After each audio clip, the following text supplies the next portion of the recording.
요한복음 12장입니다.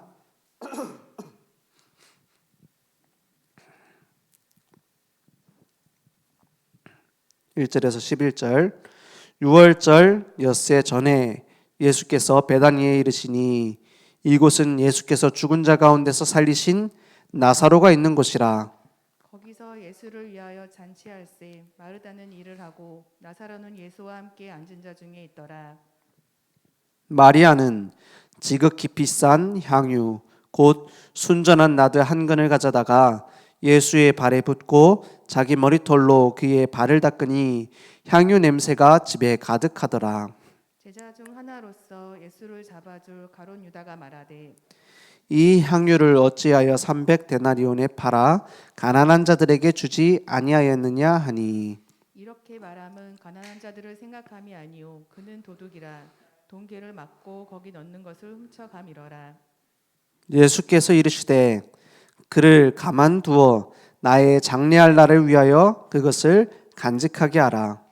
가난한 자들은 항상 너희와 함께 있거니와 나는 항상 있지 아니하리라 하시니라. 유대인의 큰 무리가 예수께서 여기 계신 줄을 알고 오니 이는 예수만 보기 위함이 아니요 죽은 자 가운데서 살리신 나사로도 보려 함이러라. 대제사장들이 나사로까지 죽이려고 모의하니 11절 함께 읽겠습니다. 나사로 때문에 많은 유대인이 가서 예수를 믿음이러라. 아멘. 오늘 생각의 망대를 바로 세우자 이렇게 계속 말씀 주고 계십니다. 망대가 뭡니까? 망을 보는 높은 그 장소를 만들어 놓은 걸 망대라고 말하죠. 망대를 주로 만들어 놓는 이유는 언제 어디서 도둑이 들어올지 몰라요. 그죠? 언제 적군이 올지 모른다니까요. 그래서 망대를 만드는 겁니다. 그래서 위급한 사람을 보고 구해줄 수 있도록 망대를 만들어 놓는 거예요. 그리고 지금 어디서 재앙이 닥칠지 모르니까는 뭐 불이 나거나 이럴 수도 있잖아요. 그래서 망대를 만들어 놓습니다. 감시하기 위해서.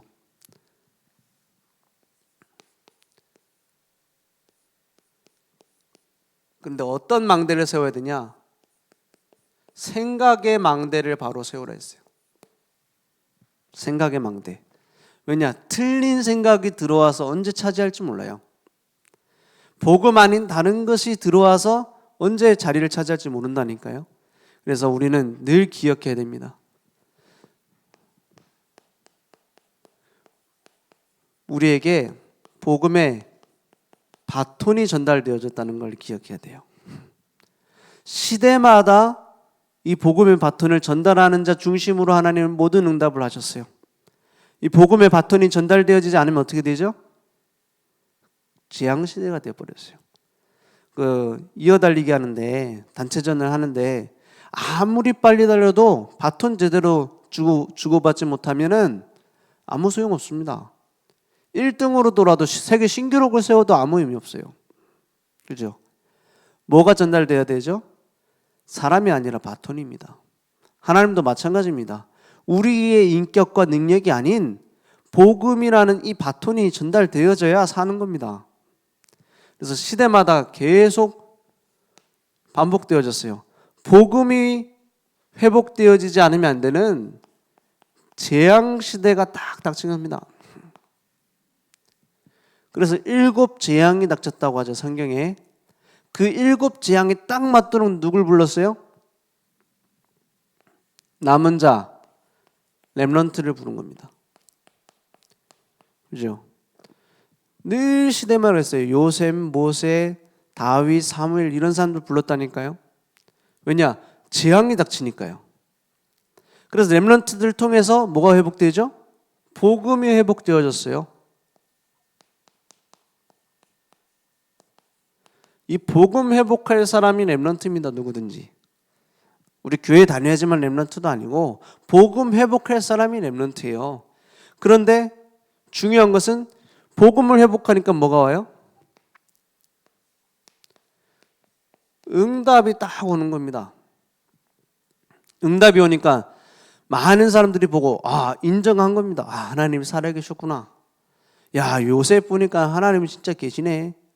야, 모세를 통해서 하신 일 보니까 막 주변 나라들이 벌벌 떨고요. 다윗 보니까는 야, 하나님을 축복하는 왕은 저런 거구나. 이제 모델로 쓰임 받습니다. 증인으로 쓰임 받습니다. 그런데 어떻게 되죠? 이 응답이 우선이 되어 버리는 거예요. 복음보다. 왜냐? 사람은 보이는 것에 속기 쉬우니까요. 그렇지 않습니까? 응답이 우선이 돼 버려요. 그러니까 당장은 복음을 막 전하는데 한 1%, 그 복음 때문에 축복받았다.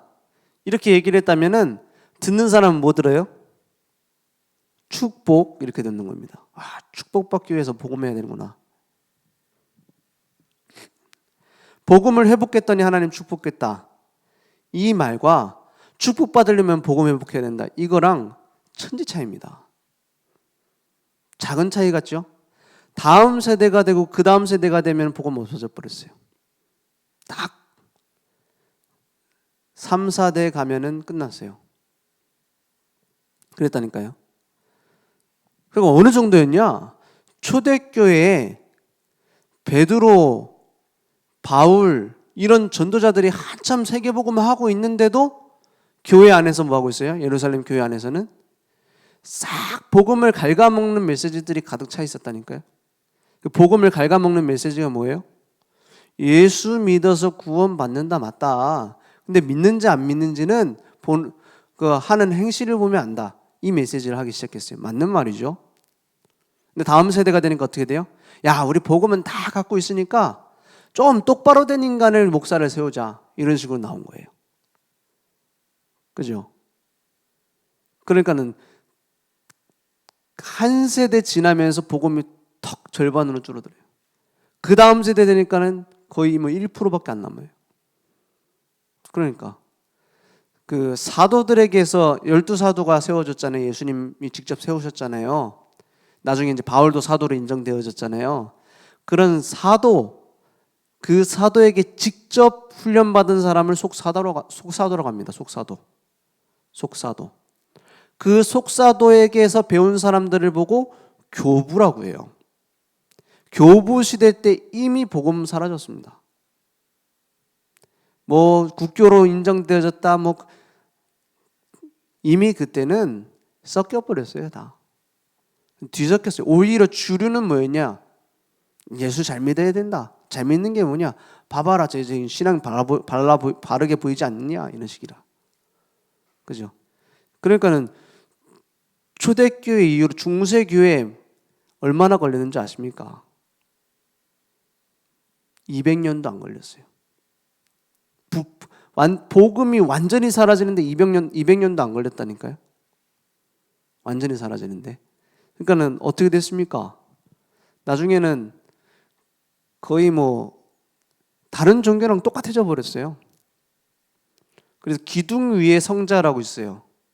기둥 위에 성자가 뭐예요?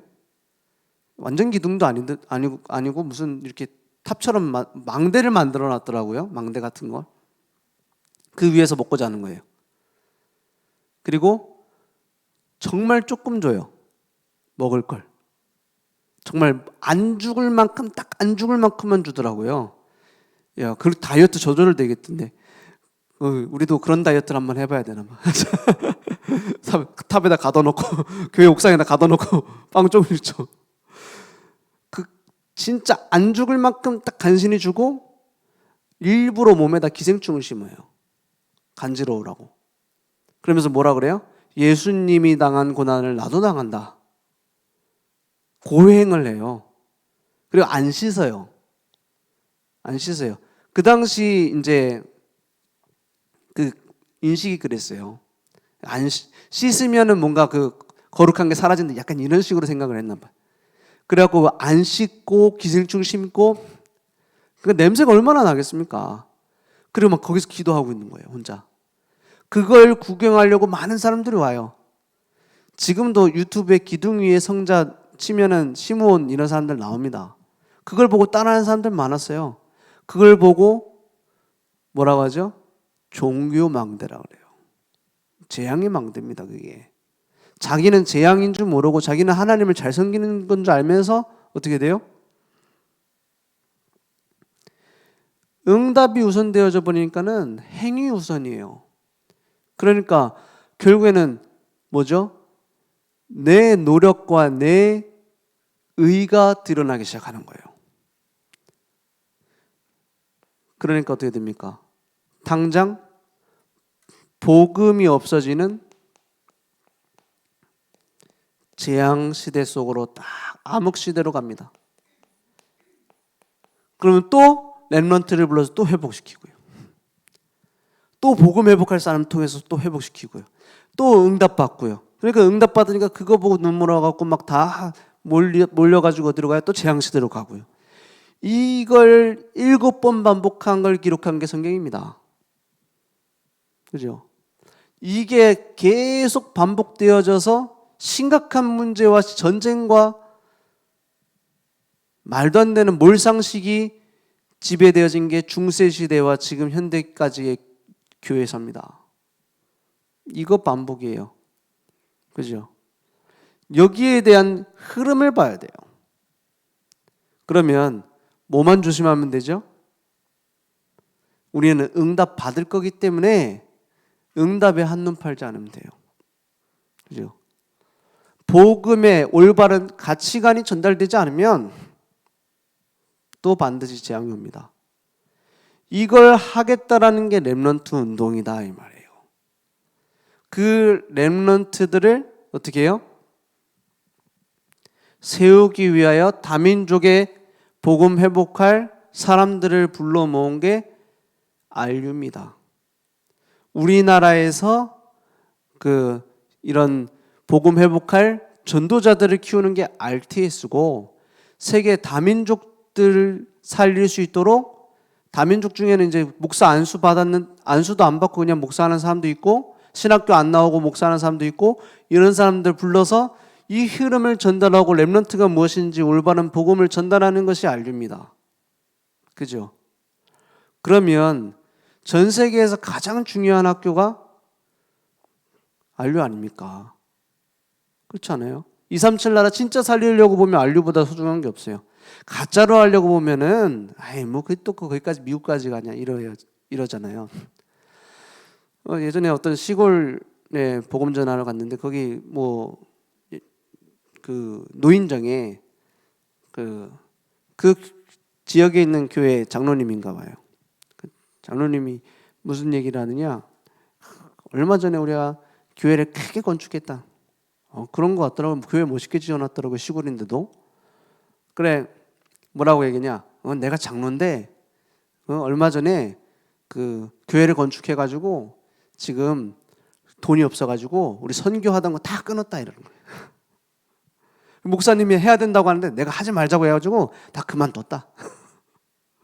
자신 있게 얘기하는 거예요. 자기 파워 세다면서. 그래가지고 그러시냐고 대단하시다고. 그래 무슨 얘기를 하냐? 이제 뭐 선교한다고 그렇게 해봤자 교회 이익될 거 하나도 없다고. 근데 지금 또 안 그래도 교인들도 많이 나가가지고 떠나가지고 이제 선교할 수 없다고. 그리고 교인들 왜 나갔는데요? 물어봤어요. 이유는 역시 예상한 대로입니다. 헌신 열심히 해가지고 교회를 크게 만들어놨는데 누구 말을 안 들어요? 내가 거기 지분이 엄청 큰데 내 말 안 들어. 그죠? 나예요, 나. 나밖에 못 보면은 절대 할 수 없는 게 렘넌트 운동입니다. 절대 못해요. 재앙이 나한테 다시 돌아오는데 우리 후대까지도 완전히 망하는데 그걸 못 봐요. 뭐 하겠냐? 전 세계 전염병이 다 돌고 있는데 나한테 약이 있어요. 그럼 어떻게 하면 됩니까? 빨리 전해줘야죠. 그래야 다 살 거 아닙니까? 나 혼자 먹고 있어. 그럼 어떻게 되죠? 나도 죽어요. 그렇지 않습니까? 마을 사람 다 죽는데 나 혼자 살아남으면 삽니까? 그렇지 않습니까? 재앙 막도로 우리를 부르셨어요. 그러면 우리는 진짜 기도해야 되겠죠. 이제 영적인 비밀을 보는 뭐부터 있어야 되느냐? 올바른 믿음의 틀부터 같이. 올바른 믿음의 틀이 없으면 자꾸 어떻게 되느냐? 완전히 하나님 잘 믿으려고 하다가 이렇게 되는 겁니다. 어떻게 되냐? 종교가 돼버려요. 기준이 뭐예요? 기준이 납니다. 내가 봤을 때라는 말이 많이 나오는 것 확인해야 됩니다. 그러니까 한번 해보라니까요. 하루 종일 녹음기 켜놓고 그냥 얘기해봐요. 생활을 해봐요 한번. 하루 종일 녹음해보는 거예요. 제일 많이 쓰는 단어가 뭔지, 남편하고 얘기할 때 제일 많이 고르는 단어가 뭔지 한번 생각해보라니까요. 자식들 혼낼 때 또 녹음해봐요. 내가 제일 많이 쓰는 말이 뭔지. 그게 나오는 나오는 내용이 뭐냐? 그게 곧 나의 생각입니다. 그죠? 계속 얘기하면서 내가 생각했을 때는 이렇게 나오잖아요. 내가 생각했을 때가 강한 거예요. 그죠? 계속 나도 모르게 쓰는 단어 있어요. 그게 내게 각인된 거거든요. 아이들 혼낼 때도 딱 레퍼토리 있을 겁니다. 그 레퍼토리가 뭔가 나에게도 적용되고 있는 틀입니다. 니 그래갖고 너는 네가 무슨 랩런트냐 이러고 그럴 수 있다니까요. 그러면 거기에 대한 나의 기준이 있는 거예요. 종교는 뭐냐? 내가 기준인 겁니다. 그래서 계속 어떻게 합니까? 율법은 하나님의 말씀입니다.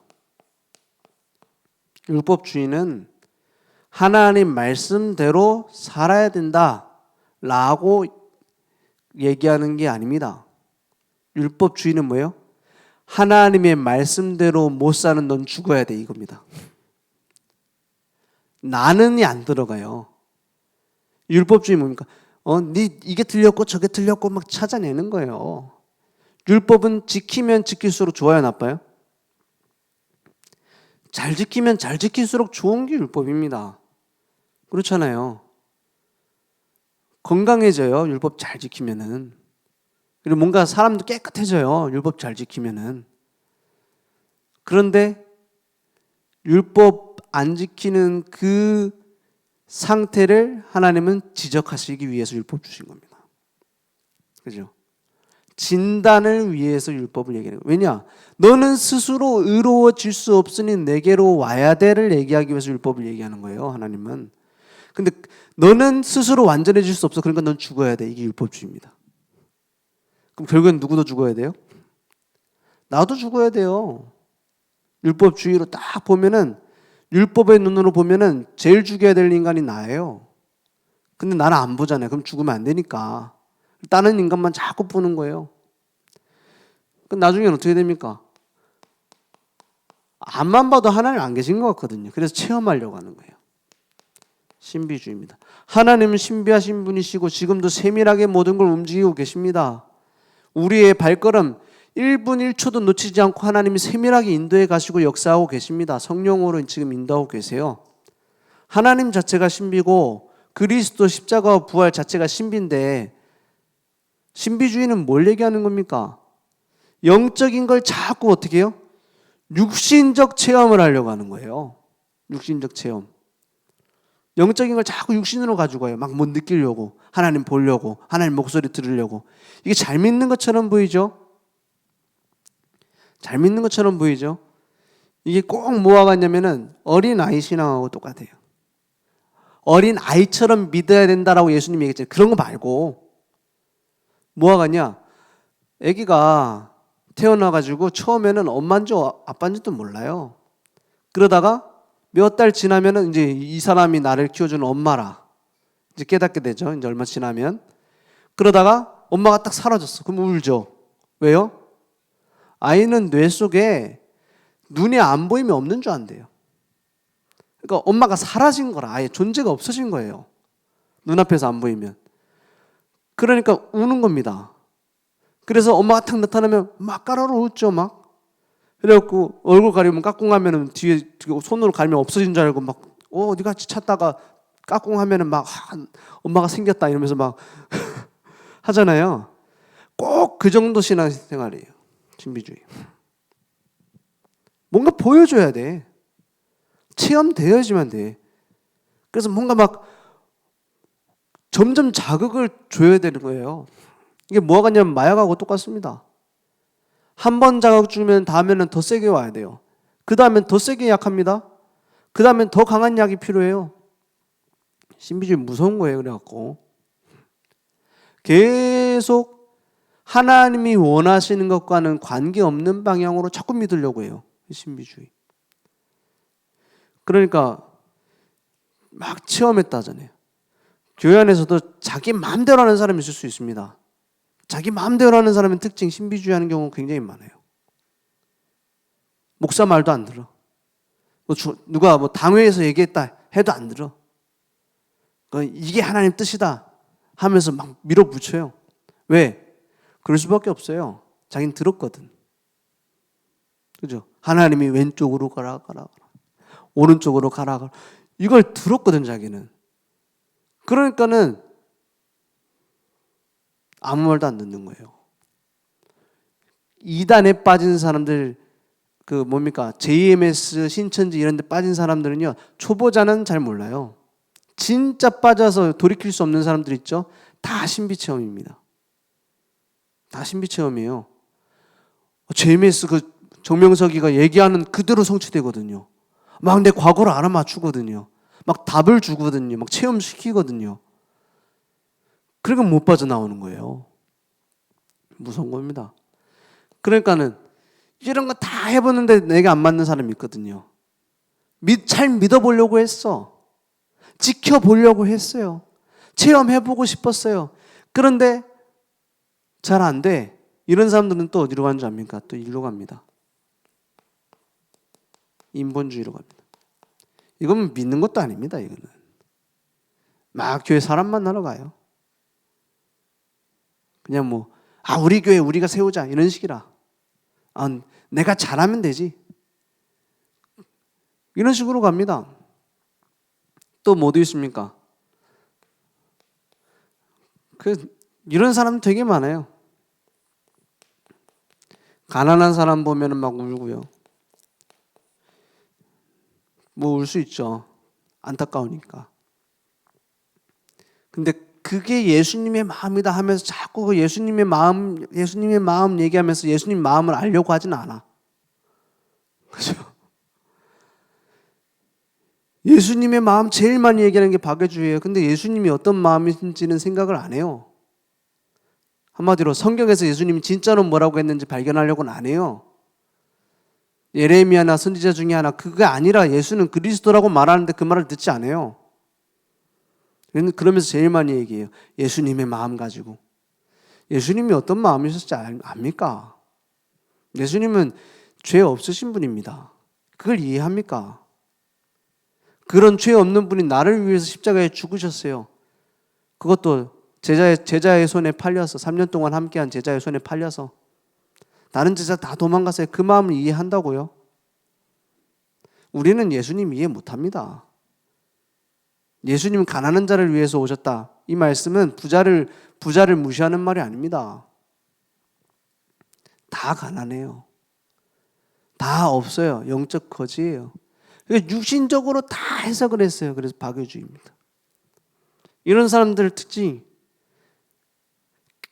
이런 걸 다 가지고 있는 사람들을 한마디로 말하면 나중심입니다. 그래서 조금만 나랑 안 맞으면 못 견뎌요. 불신자만도 못하죠. 진짜 그래요. 불신자는 내게 좀 이익이 되면 이해 안 돼도 이해되는 척 한다니까요. 그래요. 술 한 잔 먹고 우리 풀자 이런 식으로 해결해 버린다니까요. 근데 이런 사람들은 목사가 무슨 좋은 차를 타고 이해 안 돼요. 설명 안 돼요. 타협 안 돼요. 아니 무슨 교회가 사랑이 없다. 자기가 하면 되지, 사랑을. 그죠? 왜냐? 상처, 나 중심. 그걸 못 벗어나. 그래서 완전히 어떻게 합니까? 교회에서 문제를 일으키는 사람들의 특징은 강한 뭔가에 자기 주의가 있어요. 오히려 뭔지 모르고 그냥 막 믿고 따라가는 사람들은 문제 잘 안 일으켜요. 이것을 버리려면 나 율법주의 하지 말아야겠구나 그런다고 안 됩니다. 그죠? 율법주의를 안 해야겠구나, 신비주의 하지 말아야겠구나, 인문주의 하지 말아야겠구나, 파괴주의 하면 안 되는 거구나 이렇게 생각한다고 되는 게 아니에요. 그렇지 않습니까? 오래된 습관이고 오래된 내 사상이고 오래된 내 생각인데 그거 안 바뀌어요. 어떻게 바꿔야 되느냐? 복음을 그냥 듣는 것이 아니라 복음에 집중할 때에 바뀌어지게 돼 있어요. 그래야 바뀝니다. 예전에 그 생활의 달인인가 그런 데서 나오는 사람 중에 위조 지폐를 감별하는 사람이 나와요. 위조 지폐 감별을 어떻게 하느냐? 모든 최신 기술 위조 지폐 만드는 기술을 가지고 다 만들었어요. 물론 그 실험을 위해서 만들고 당연히 폐기했겠죠. 이걸 감별해봐라 하고 줬어요. 100% 감별 성공. 아니 얼마나 위조 지폐를 연구하면은 모든 위조 방법을 다 썼는데도 다 발견하느냐 하는데 이 위조 지폐 감별사가 충격적인 말을 해요. 무슨 말 하냐? 나는 위조 지폐 만드는 방법을 하나도 연구하지 않습니다. 아니 그러면 어떻게 다 감별합니까? 나는 24시간 진짜 지폐를 들고 다닙니다. 진짜 지폐를 들고 만지고 냄새 맡고 비춰보고 24시간 가지고 있습니다. 그러니까 가짜를 보는 순간 알아요. 가짜를 보는 순간 가짜인 게 딱 보여요. 왜냐? 24시 진짜 지폐 집중. 그죠? 복음 집중 그런 겁니다. 가짜 신앙 막 이러는 얘기 어떤 사람은요 아는데 자기가 안 바뀌어. 막 복음 들으니까 내가 좀 틀리게 하고 있거든. 근데 그래도 안 돼. 그래도 내가 이게 뭔가 이렇게 해야지만 속이 시원해. 그럴 수 있습니다. 그거 안 하려고 할 필요 없어요. 그죠? 막 방언기도 하는 사람 막 방언기도 못하게 하면은 막 답답하다니까요. 그거 하지 말란 게 아니에요. 복음에 집중하면 저절로 복음화 되어져요. 그죠? 막 내가 뭔가 체험해야 되는 허한 부분이 있기 때문에 자꾸 하게 되는 거거든요. 복음으로 충족되면은 해도 되고 안 해도 되죠. 그죠? 복음 집중. 그러니까 율법이 아니라 살아있는 말씀을 체험하는 데서 우리는 율법주의를 넘어설 수 있게 되죠. 하나님의 말씀은 살아있고 운동력이 있어 좌우의 날선 어떤 검보다도 예리하다 했어요. 우리의 혼과 영과 및 관절과 골수를 찔러 쪼갠다고 했어요. 말씀으로 치유받는 사람은 그걸 똑같이 전달해 줄 수 있습니다. 나를 살려요, 말씀이. 그러니까 기도의 비밀을 가진 자는 신비주의 안 해도 돼요. 늘 24니까요. 내게 그 비밀이 누려지니까요. 기도의 비밀. 진짜 것을 발견하는 말이에요. 복음에 집중하는 데서 따라오게 돼 있어요. 그러니까 하나님이 믿어져요. 그래서 나오는 게 신분주의입니다. 하나님이 안 믿어지는데 무슨 신분주의를 합니까? 하나님 계신지 안 계신지 헷갈리는데 하나님을 위하여 막 한다면서 사람 때문에 하죠. 그렇지 않습니까? 인정받으려고 막 하잖아요. 어떤 사람은요 막 자기가 하던 거 교회 일 뺏기면 더 잘하는 사람 있을 수 있거든요. 막 일을 갑니다. 원수 삼습니다. 그런 사람도 있어요. 왜냐? 그게 인본주의예요. 사람 앞에 잘 보이기 위하여. 그죠? 그럴 수밖에 없어요. 그거 보고 잘못됐다 하면은 더 상처받습니다. 그럼 내가 잘못됐단 말이냐? 이런 사람한테 무시당한 거거든요. 그것도. 그 되지 않습니다. 그런 사람은 어떻게 해요? 그러면 막 인본주의 쓰고 막 내 맘대로 하고 막 인정해주면 기뻐하고 안 인정해주면은 막 슬퍼하고 원수 삼고 이런 사람 어떻게 합니까? 무조건 인정해주면 돼요. 무조건. 가짜로 하는 칭찬은 티가 나요. 가짜로 하는 칭찬은 오히려 기분 나쁘다니까요. 난 놀리나 이런다니까요. 진짜 진심으로 위하여서 저 사람이 그런 와중에 저래 하고 있구나. 얼마나 감사한 일이냐. 칭찬하라니까요. 더 용기를 줘요, 막. 그래서 어떻게 해요? 스스로 깨닫도록. 복음만 계속 얘기하는 겁니다. 그 정신병자 치유하는 것도 마찬가지예요. 당신 정신병이다. 이거 고쳐야 된다. 모르면 정신병원까지 안 와 있어요. 그죠? 진짜 심각한 사람 자기도 알아요. 자기 미쳤는 줄. 그죠? 적당히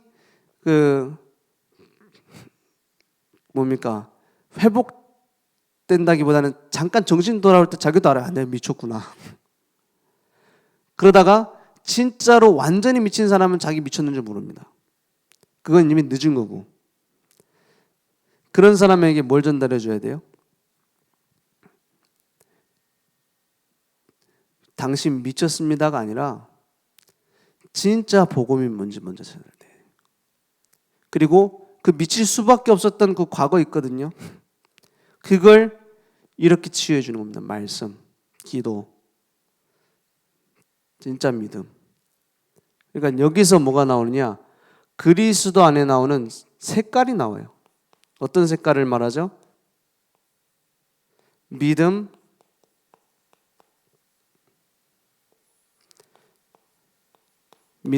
사랑, 소망이 나오는 겁니다. 여기 우리 색깔이에요. 진짜 사랑한다면 내가 얼마나 사랑을 많이 해줬는지 계산 안 합니다. 그죠? 그걸 보고 사랑의 수고라고 해요. 진짜 믿으면 하나님이 일하시는 게 보이지 내가 이렇게 열심히 했다가 안 보여요. 믿음의 역사. 소망이 있는 사람은 기다릴 수 있는 게 아니라 영원히 기다려도 상관없어요. 소망이 있네. 다 지나갑니다. 중요한 것은 우리의 신앙의 발자취가 남아 하나님의 계획은 이루어져요. 그래서 올바른 믿음의 틀을 가져라. 그러면 그 틀에 맞는 하나님은 뭘 준비해놨어요? 응답을 준비해놨어요. 그 응답을 발견하기 위하여 뭐래요? 이제는 응답의 망대를 쌓는 거예요. 왜냐? 하나님이 준비하신 응답이 있으니까요. 오늘 가룟 유다 같은 사람 다 육신만 생각했어요. 육신의 일만 생각했어요. 그래서 예수를 이용해서 육신적으로 해먹으려는 사람 지금도 많아요. 가룟 유다는 그것뿐이에요. 대제사장들 막 기적이 일어나든 말든 상관없어요. 저 예수가 잘 나가면 안 돼. 그죠? 왜 자기들 세력 생각할 거 아닙니까? 죽은 자를 살렸어. 나사로를 살렸어. 그러면 예수가 그리스도가 이게 아니에요. 자기들 우리들만 생각해요. 그러니까 예수님께서 자꾸 얘기하시잖아요. 나의 장래할 날을 위하여 간직하라. 어떤 응답의 망대를 쌓아야 됩니까? 우리는 올바른 복음 증거하는 망대를 쌓는데 그냥이 아니에요. 은혜의 비밀을 전달하는 겁니다. 어떤 은혜냐? 구원의 은혜를 전달하는 거예요.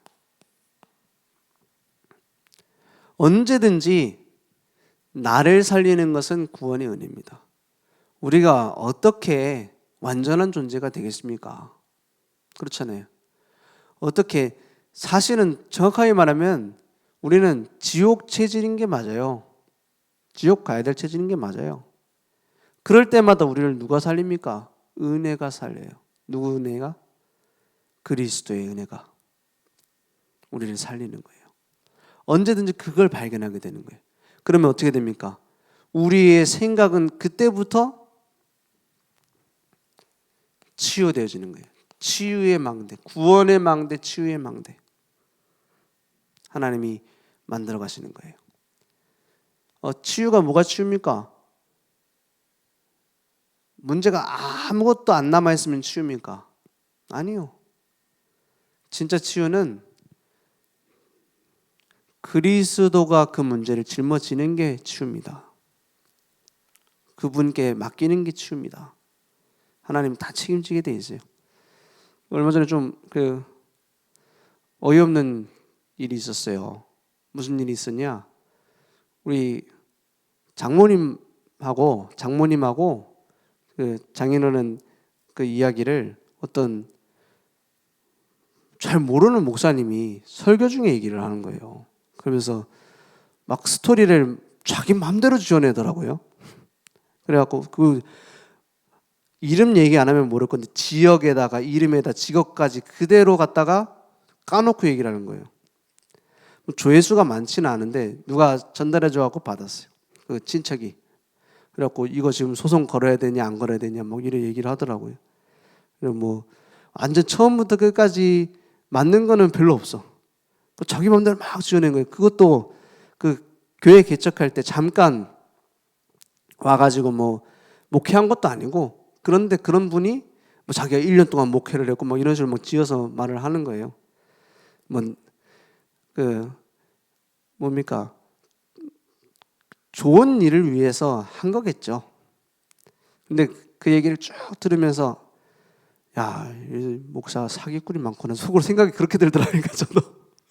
사기꾼이 많구나. 어떻게 확실하지도 않은 걸 저렇게 막 더 부풀려 가지고 막 300% 저렇게 얘기를 할 수가 있지? 그런 얘기도 들고. 그런데 이번 주 말씀이 올바른 생각을 하라는 거잖아요.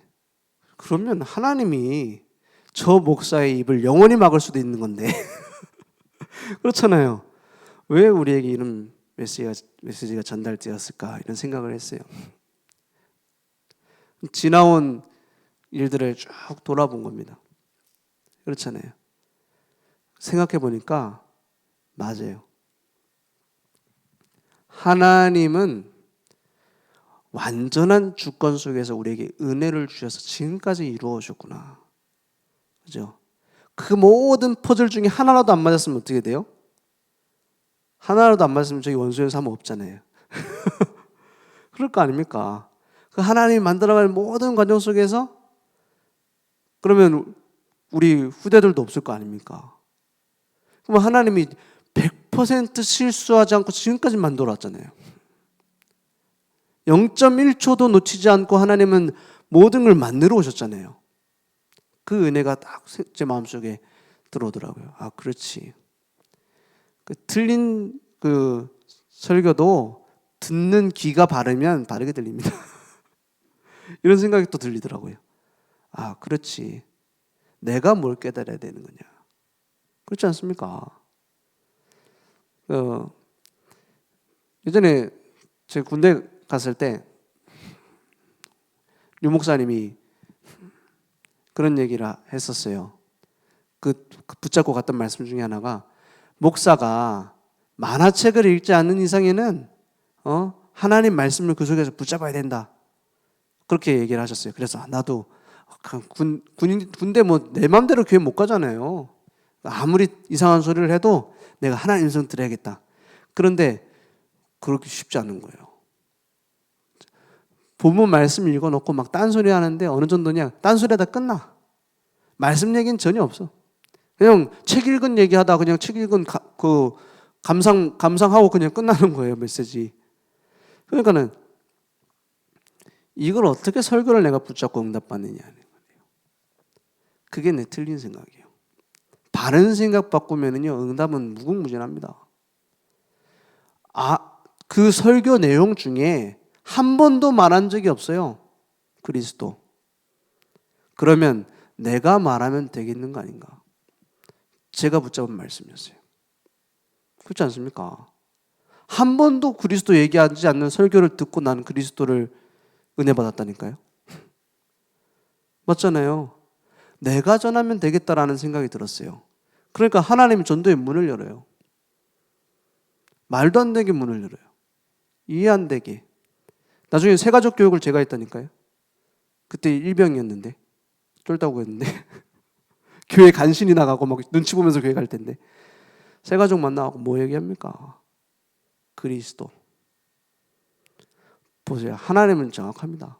왜냐? 교회가 하도 이상하니까 믿는 것 같은 사람이 교회를 안 나오더라고. 그러니까 믿는 것처럼 보이는 사람이 저밖에 없는 거예요.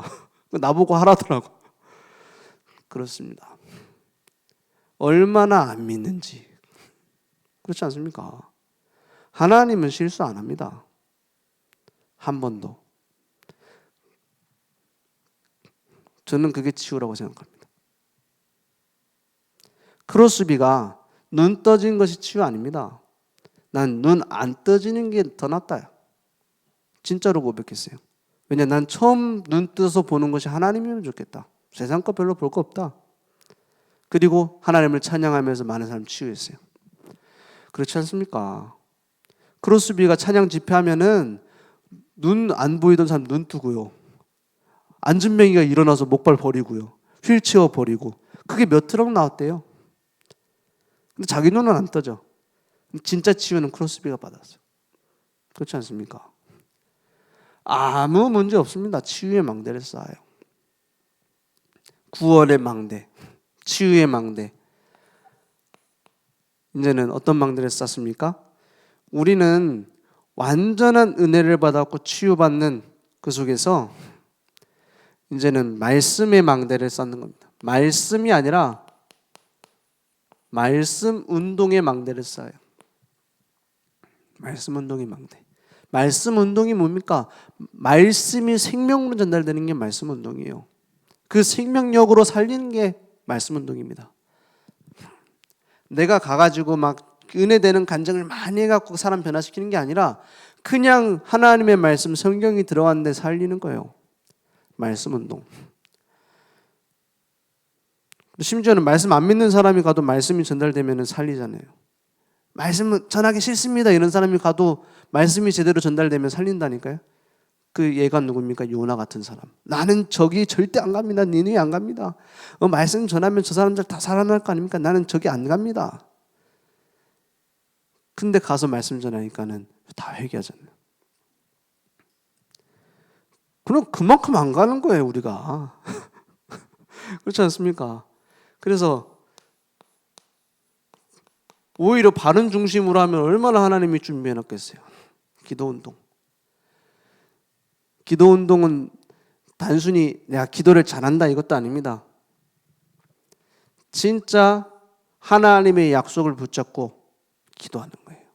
그래서 우리 교회에서도 기도운동을 목사님이 시작하라 이렇게 말씀하셨어요. 이제 조 짜가지고 금식도 시키고, 그죠? 금식하는 자체가 기도잖아요. 밥 안 먹으니까 뭐밖에 안 나요. 주님 배고픕니다. 이것만 계속 나오잖아요. 그 자체가 기도입니다. 언제 끝나요, 주님? 이게 기도예요. 그죠? 그래, 그 조를 짤 거예요. 기도 운동. 그게 본론은 아닙니다. 그죠? 진짜 내게 기도가 되어지고, 함께 모여서 기도가 되고, 흩어져서 기도가 되고. 그래서 전도 운동의 망대를 쌓는 겁니다. 전도 운동은 또 뭡니까? 말씀 운동, 기도 운동, 전도 운동. 전도 운동 곳곳에 지금 위급한 사람 너무 많아요. 그런 사람들을 살릴 수 있는 망대를 만드는 거예요. 누구든지 와서 치유받을 수 있도록, 누구든지 와서 구원받을 수 있도록 그 망대를 곳곳에 세우는 겁니다. 교회가 이거 말고 뭘 해야 됩니까? 다른 건 이것 때문에 있는 거예요. 그래서 우리는 응답받는 게 아니라 응답의 망대를 쌓아라. 왜냐? 하나님은 준비해 놨으니까. 복음 회복하는 자에게. 그래서 지금 좀 같이 기도해야 되는 것이 우리 목사님께서 지금 안류 사역을 하고 계십니다. 지금 안류도 굉장히 중요한 시간표예요. 이제 건물도 건물이지만 이제 237 나라 살리려면 진짜 살리려면 안류 중심으로 새로운 선교의 문이 열려야 됩니다. 그래서 같이 함께 기도하시고 우리 목사님이 안류를 맡아서가 아니라 원래 안류도 기도해야 되는데 중요한 기회가 된 거예요. 그리고 우리 중요한 곳곳에 다락방 말씀 운동을 이제 시작하는 겁니다. 다락방이 뭡니까? 이게 다락방입니다. 이게 체험되어지는 곳이 다락방이에요. 그래서 곳곳에다가 말씀을 세워놓는 거예요. 말씀 운동을. 그러면 우리 삶을 통해서 중요한 응답이 오는데 이제 중직자들도 새로 세워졌고 많은 일을 해야 되겠습니다만은 가장 중요한 거는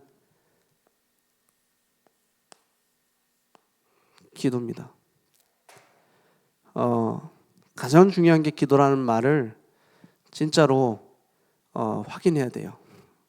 그래서 제일 활용하기 좋은 게 우리 새벽 기도 금요철합니다. 그래서 우리 목사님이 해외 사역을 하실 때마다 사실은 특별 새벽 기도를 또 해야 돼. 그죠? 지난주에 오신 만큼 더 와야 돼. 왜냐? 진짜 기도해야 됩니다. 가장 중요한 시간표, 가장 응답의 시간표예요. 그래서 어떤 교회는 목사님 해외 나가는 것만 기다린대. 왜냐? 해외 갔다 오면 응답이 교회에 중요한 응답들이 온다는 거예요. 그래서 목사님 주일날 예배 드리러 오지 말고 해외 나가라고 자꾸 그런 얘기를 하더라고요. 그럴 겁니다. 왜냐? 하나님은 알고 계세요. 뭘 알고 계시냐? 하나님이 원하시는 일을 누가 할지를 알고 계세요. 하나님이 중요하게 생각하시는 그 일을 진짜 할 사람이 누군지 알고 계세요. 그러면 우리가 뭘 해야 되겠습니까? 진짜 기도해야 돼요.